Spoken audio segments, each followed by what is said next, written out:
Good evening, everyone. It is September 8th, 2024. It is Sunday. And the title that I received today was Love Covers a Multitude of Sin. And so as I went digging into that, I found that verse is in 1 Peter chapter 4, verse 8. And I've heard this verse quoted so many times, and it's almost like a Christian cliche. Oh, love covers a multitude of sins.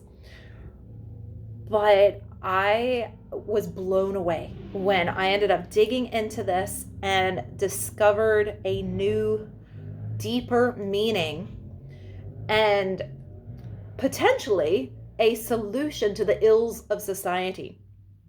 So maybe I can take you along on a journey to see where I ended up discovering these nuggets that are inside. So very exciting. So 1 Peter chapter 4, verse 8. And above all things, having fervent charity among yourselves, for charity shall cover a multitude of sins. So it's like, okay, God, this is the verse, but there's a nugget to be mined. There's a gem to be mined out of this. What is it? So I went digging. And the word fervent means without ceasing, stretched out. And then the word charity is a noun, so love in a noun form. If you know your grade 2 grammar, you know that it is love. A noun is a person, place, thing, or idea. So it is something with substance, contrast with a verb that is a doing word. And so a noun is, there's substance to it. It's not just doing, it's there. So above all things, having, without ceasing, and stretched out the substance of love among yourselves, for charity shall cover a multitude of sins. So then you go back down to the word cover. What is that? Well, in the Greek, it is kalypto, which means to hide, to veil, or to hinder the knowledge of a thing. I was like, oh, now that is different, because I was just thinking, okay, well, it just covers it over. So the sin has been atoned for. But if you take the other translation, to hinder the knowledge of a thing, suddenly everything takes on a whole new context. So charity shall hinder the knowledge of a multitude of sins. Did you catch that? When we are living in charity, when we are actually living out the substance of love, of agape love, it will hinder the knowledge of a multitude of sins. Isn't that amazing? I was just jumping for joy over that. Okay, so let's go deeper. So if charity is the noun form of agape, what does that mean? To dig deeper, it means affection, goodwill, love, benevolence, or brotherly love. So dig deeper. Let's keep going deeper and deeper. Affection. What does affection mean? It means a gentle feeling of fondness or liking, a physical expression of affection. So this is where we start seeing that action word come in.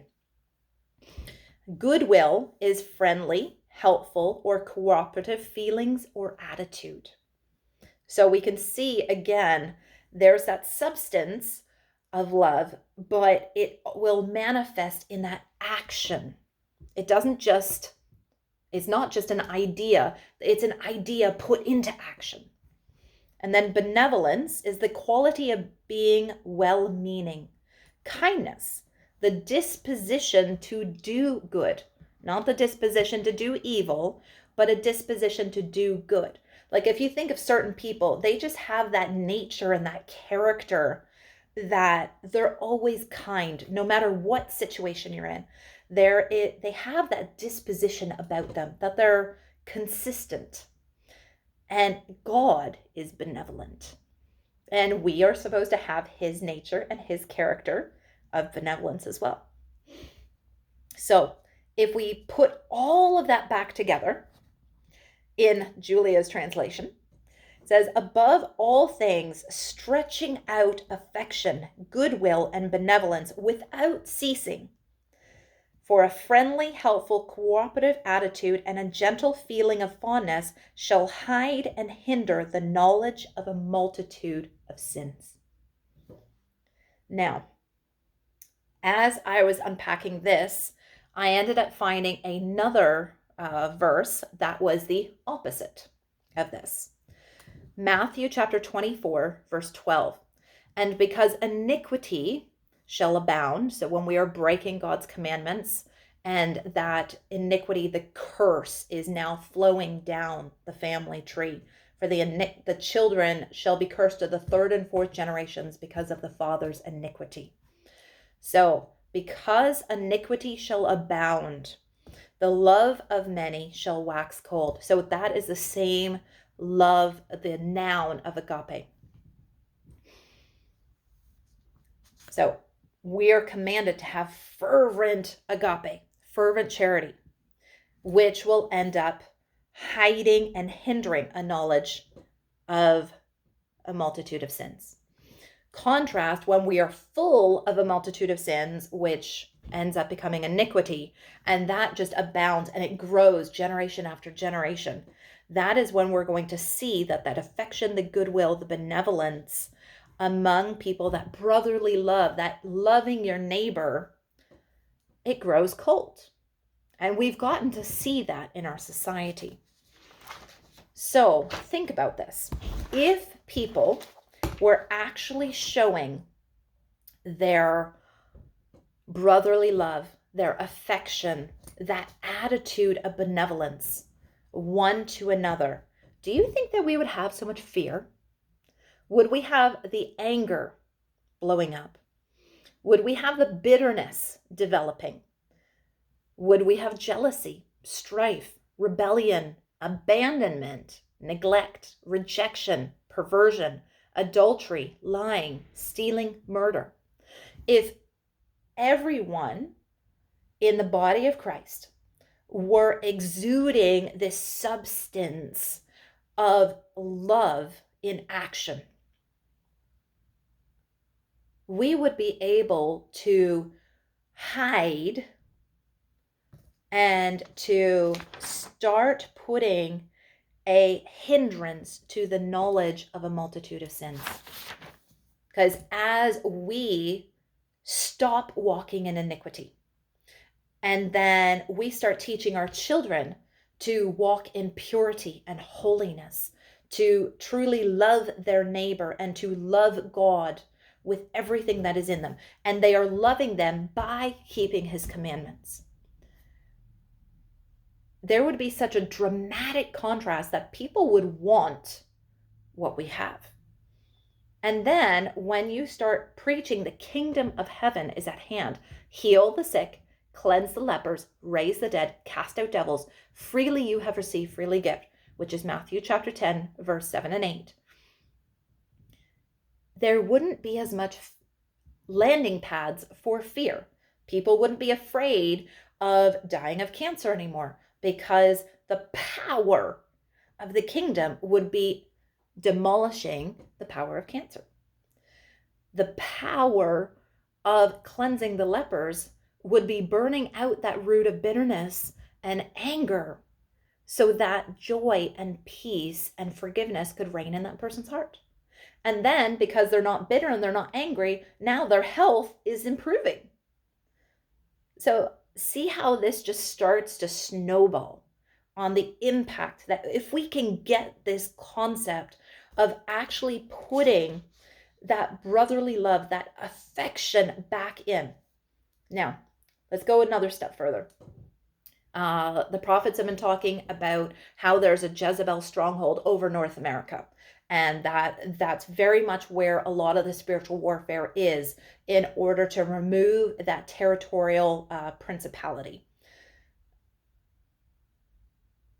Jezebel grows out of abandonment and rejection wounds. If we are showing affection and fondness and kindness, providing physical expressions of that affection, not in a perverted sexual way, but in an act of kindness, of just like coming up to somebody and like putting a hand on their shoulder and like, you know what, you are not a leper, you are not an outcast and a reject of society, you are worth touching. How many people during COVID discovered cutaneous deprivation and the damage that does to the brain? That was actually one of the occult soul control, I don't even know the right word to give it, their methods of creating psychological warfare in a person. Don't get touched. Make sure you don't touch anybody. They're going to make you sick. You're going to make them sick. You have to protect everyone. Don't touch, don't touch. And yet, what did God do? Jesus, he touched the lepers. He touched the deaf and the mute in order to heal them. He was able to release that love, that physical affection, that you are valuable and you are worthy to be touched in a healthy manner. Now, contrast, don't touch of the healthy affection with the perversion that is being pushed with all of the drag shows that are happening in schools, in the health teaching that they're doing to groom the children at 5 years old of how to be sexually aware of stuff that they should not be aware of until they're married. That now they are being primed for sexual touch, and instead of healthy affection and nurturing. We know that in orphanages, that's what they're called, in orphanages where children were not touched, they were not cuddled, they were not given that storge nurturing love, that they had so many emotional wounds, they had so many difficulties with attachment. And if you think about the impact during COVID, even because I had a baby that was born during COVID, and so when we were doing our different appointments and with the follow-up, because she was a micro preemie, that they were asking, did she have all of these different problems? And that it's very common for children born during COVID that they were having a really hard time with contact with other people. They had no social circles. And then they saw my daughter and they're like, she doesn't have any of those problems. And I'm like, well, we do have a very large family and she gets lots of attention and she is associating with people from little kids all the way up to grandparents in their late 70s, now 80s. And they're like, oh yeah, we see this more in people that they don't have other siblings. And so we're having a generation that is growing up without knowing affection. And those children are being programmed to be afraid of affection, to be afraid of social contact, to be afraid of disease and breathing air and all of these different things. And it is leaving a huge void in their hearts. And if we do not fill that void with healthy agape love that is fervent, it is stretching out, it is without ceasing, not just, oh, I'll do it only when you're being nice to me, or I'm going to be nice to you in order to get something. I'm going to manipulate you with my affection. No, when the days are good, when the days are bad, when the mood is up, when the mood is down, we still release that never ceasing kindness, the benevolence. This is how we are going to break through some of the programming that COVID has been intentionally doing, mass media, mass global mind programming, mind control with all of these things. And even now, when I was trying to upload my videos last night onto Rumble, while I'm currently on the ban from YouTube, that there was a headline. I didn't open up the link, but it was about be very afraid. There is a new mosquito out that is carrying some virus. Everybody stay inside. Be very, very scared. And it's like, really? They're trying to do that again? That's what they did during COVID. And how many people got sick because they obeyed to avoid the sunlight, avoid the fresh air, to avoid people, and to live in that constant chronic fear that just chews up your immune system. Are we actually going to fall for that again? Or are we going to be the ones that are baking chocolate muffins and bringing them to a neighbor who is too sick right now that they can't do a birthday party for their kids because they weren't able to make the muffins? And it's like, you know what? I was planning on making an upside down cake anyways. Let's flip it really quick. I will make the muffins. My kids will have a blast. Who cares if it's upside down cake or muffins? We'll make a double batch. My kids get some and your kids still have a birthday party.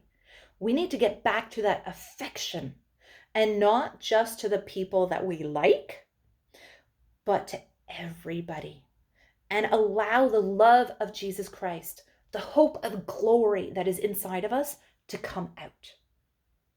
So, Mark chapter 12, verses 28 to 34. The great commandment.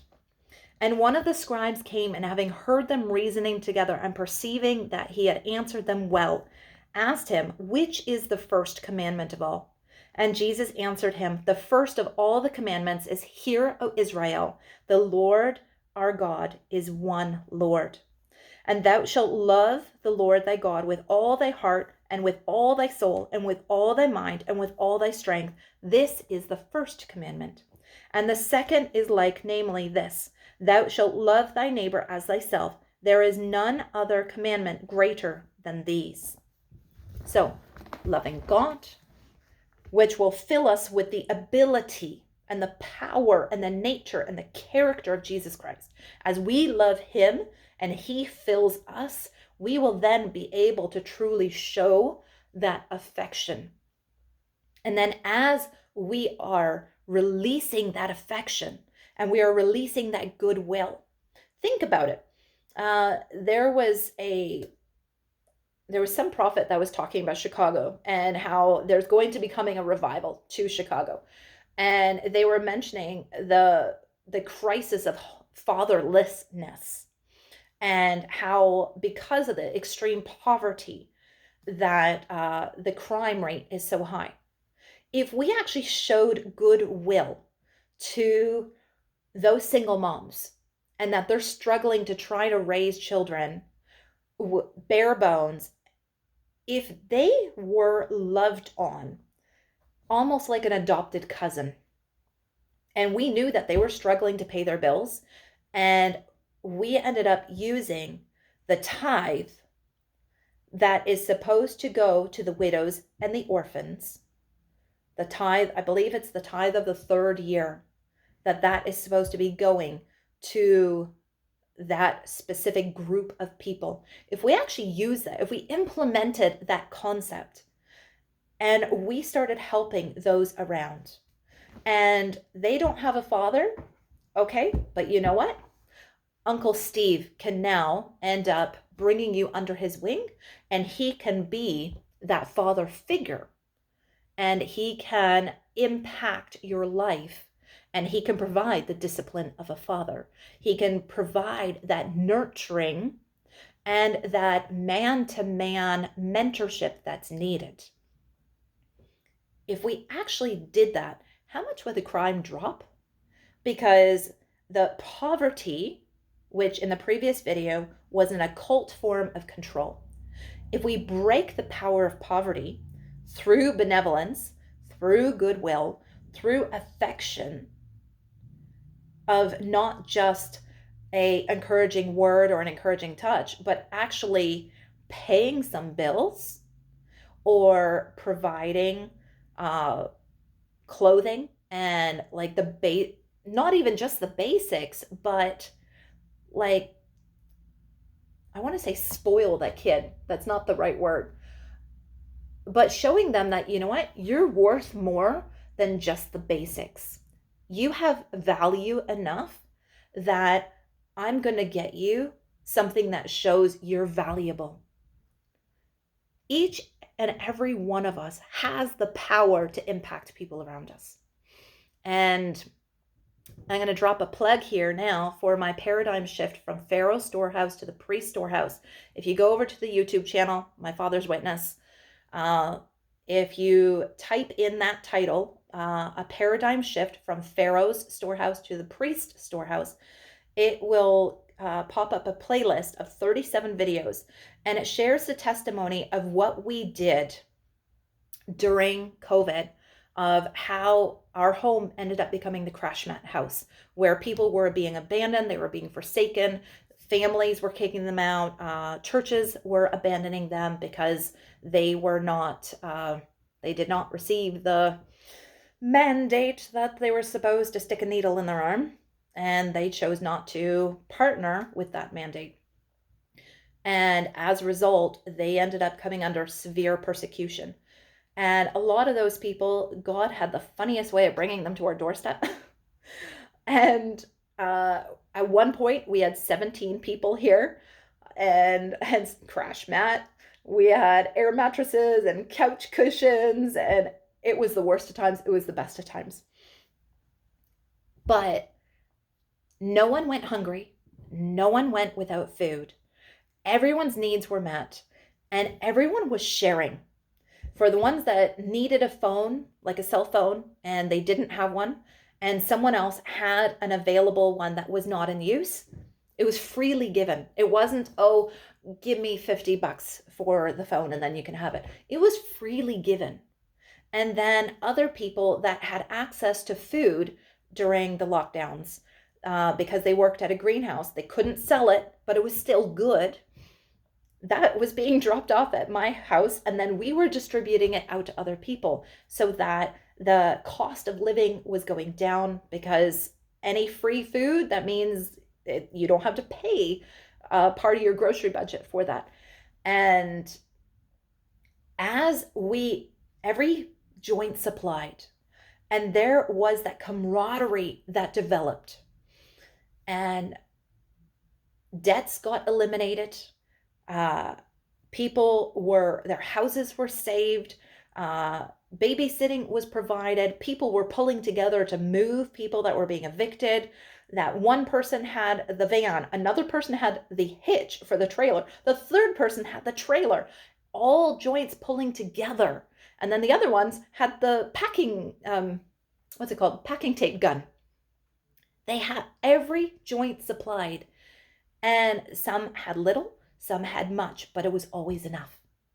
And those verses coming to mind, I don't remember where it is, but it's basically, out of your abundance, you shall supply for the lack of others, and out of their abundance, they will supply for your lack. I think it's in 1st or 2nd Corinthians somewhere.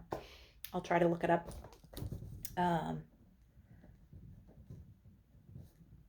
And I'll try to put it in the description below.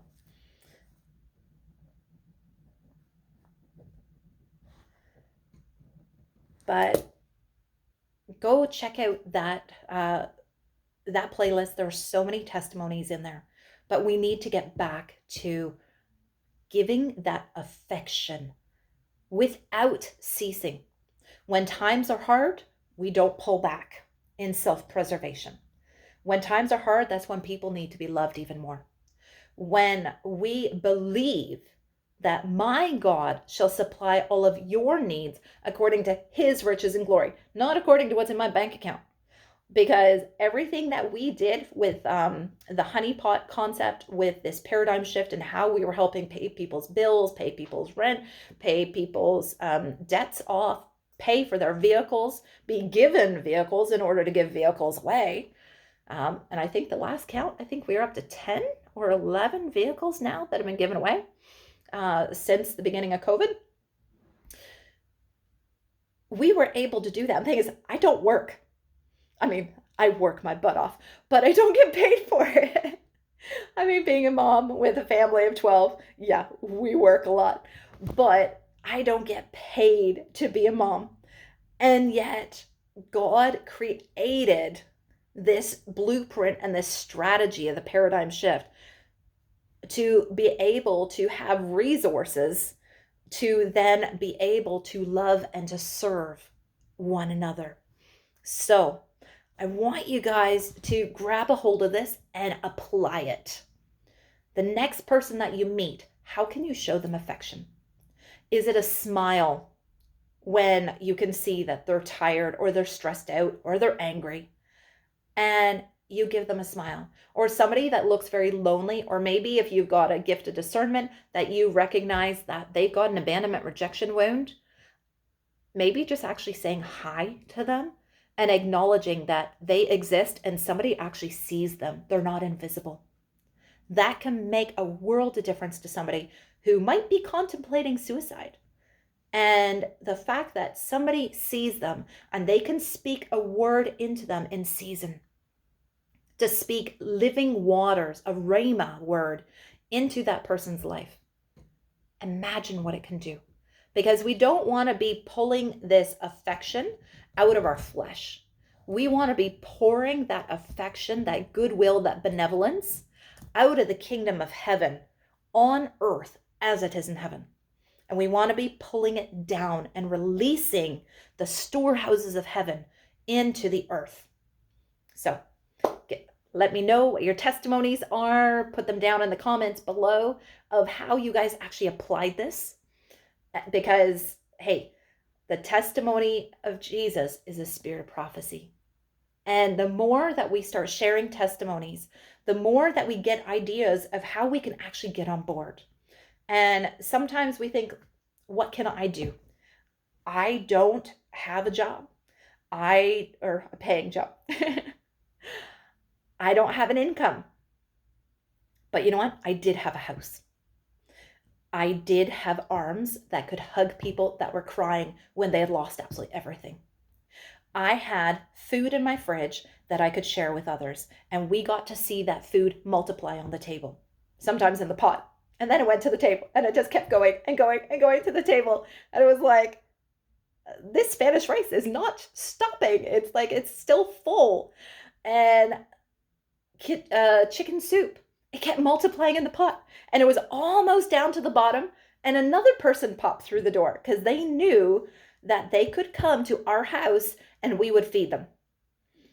No matter what their situation was, they knew they could come to our house if they were hungry and we would feed them. And we didn't know how we were going to do it. It was just, we had an open door policy. And that as long as you abide by our house rules, you are welcome in our home. If you disrespect us, if you are picking up a stink and you are hurting other people, you're out the door. But for those that are going to love one another, come on. And so that one night, we had a whole potluck worth of people that had showed up. Well, I guess I don't think it was a potluck. It was my pot of soup, and all these people showed up, and I'm praying real hard. It's like, God, just do your miracle work and turn my pot of soup into enough. And there was somebody that showed up really late, and the pot just had maybe a little bit, like maybe a quarter cup, half a cup on the bottom. Like you could see the bottom of the pan or pot. And Normally I would make enough for 8. And we had, I think at that point, it was 23 people that had already come through. And there was enough. And when everyone was done, now the pot, you could see the bottom of the pot. And then this last person showed up through our door and it's like, is there any food left? And I'm like, oh no, like, God, what are we going to do? And he reminded me that I had put a little plastic bowl of soup in the freezer to cool it off for my little one. And we forgot about it. It's like, okay, well, we got a half cup of soup here. We'll throw it back in the pot. We took a half cup of soup. It ended up filling up a full, like, you know, your soup bowls or cereal bowl, soup bowl, ended up filling that up. And then that person went back for seconds. And then they're like, oh, I have a guest at my home. Can I use one of your mason jars and bring some food home for my guest at home? So they went, filled up, I think it was 2 mason jars because it ended up being for her husband and for the guest. And then somebody else said, oh, there's more soup. I'll have seconds. The food kept multiplying. And the thing is, this is where we're not releasing the affection, the benevolence, that generosity through our own strength. We're pulling it out of the kingdom of heaven and releasing it.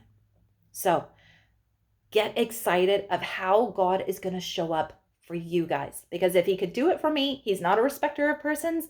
What he did for me, he can do for you if you put faith into action, if you believe and release that power of heaven through the power of belief and obedience and unity.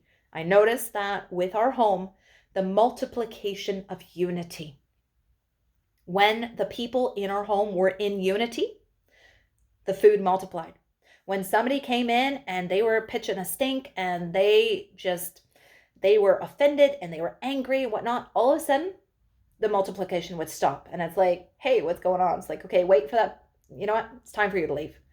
And then when that person left, we would start to go cleaning up. Now think about this. The plates were going empty when that cranky person that did not have love in their hearts was there. It was almost like it was sucking the power into a negative. And what was there was now not enough. And plates were going empty. That person left my house, and then it was time to clean up all the dishes. And I was like, wait a minute. Those plates were empty before, and now we need to pack stuff up in leftover containers. So make sure that when you guys are trying to do this, make sure that you have the Holy Spirit being honored in your home, that you do not grieve the Holy Spirit with the flesh. Because when you are walking in the Spirit, by the Spirit, that is when you're going to see this multiplication happening. And when you have that multiplication happening, think about it. You're not going to need to steal. You're not going to need to be jealous and envious that somebody has something and you don't. Because in the kingdom, there is abundance. There is more than enough. We're not going to need to get bitter because somebody else got something and we didn't. Because love will always multiply. So enjoy yourselves as you actually put this into action, and we will see you back tomorrow.